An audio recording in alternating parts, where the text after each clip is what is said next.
السلام علیکم دوستو، پیش خدمت ہے اکبر اور بیربل کی داستان کا ایک اور قصہ۔ ایک دن ایک شاعر ایک متمول آدمی کی ملاقات کے لیے گیا۔ اس نے بہت سی نظمیں پڑھی اور امیر آدمی سے امید رکھی کہ وہ اسے کثیر رقم بطور انعام دے گا، مگر امیر آدمی بڑا کنجوس تھا۔ اس نے کہا کہ میرے پیارے شاعر، میں آپ کی نظموں سے بہت محفوظ ہوا ہوں، براہ کرم کل آئیں، میں آپ کو حقیقتاً خوش کروں گا۔ اگلے روز شاعر عمدہ انعام ملنے کی خوشی میں اس کے گھر گیا۔ اگلے دن امیر آدمی کی جگہ پر گیا۔ امیر آدمی نے کہا کہ قابل احترام شاعر، چونکہ تم نے مجھے خوش کیا ہے اپنی نظمیں پڑھ کر، تو میں نے بھی آپ کو خوش کر دیا ہے آج مدعو کر کے۔ جیسا کہ آپ نے بھی مجھے کوئی چیز نہیں دی، اس طرح تم نے بھی مجھ سے کچھ بھی وصول نہیں کیا۔ اب کیا یہ ہمیں برابر نہیں کرتے؟ شاعر بڑا مایوس ہوا۔ اس نے یہ ساری داستان اس کے قریبی دوست کو سنائی۔ اس کے دوست نے اس کی کہانی کو بیربل کو سنایا۔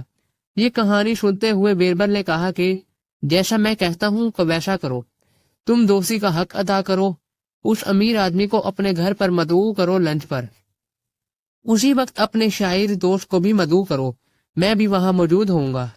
چند دنوں کے بعد بیربل کے منصوبے کے مطابق شاعر کے دوست کے گھر لنچ کا پروگرام تیار کیا گیا۔ جیسا کہ پہلے ہی فیصلہ کیا جا چکا تھا، امیر آدمی لنچ کے لیے مقررہ وقت پر پہنچا۔ اس وقت بیربل، شاعر اور چند دوسرے دوست آپس میں باتیں کر رہے تھے۔ آہستہ سے وقت گزر رہا تھا مگر لنچ نہیں دیا گیا تھا، جہاں ایک دوسرے سے باتیں کرنے میں مصروف تھے۔ آخر کار امیر آدمی صبر کھو بیٹھا اور اس نے کہا کہ لنچ کا وقت تو پہلے ہی گزر چکا ہے، کیا ہمیں یہاں لنچ کے لیے نہیں آئے تھے؟ بیربل نے دریافت کیا کہ لنچ؟ کیا لنچ؟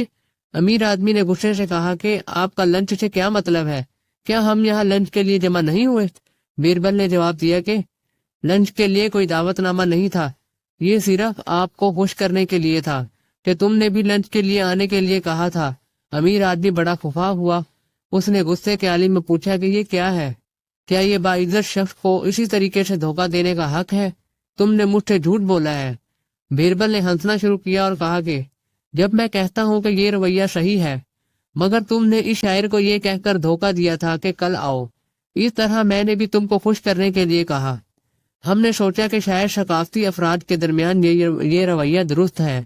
امیر آدمی کو اپنی غلطی کا احساس ہوا اور اس نے شاعر کو کثیر انعام دے دیا۔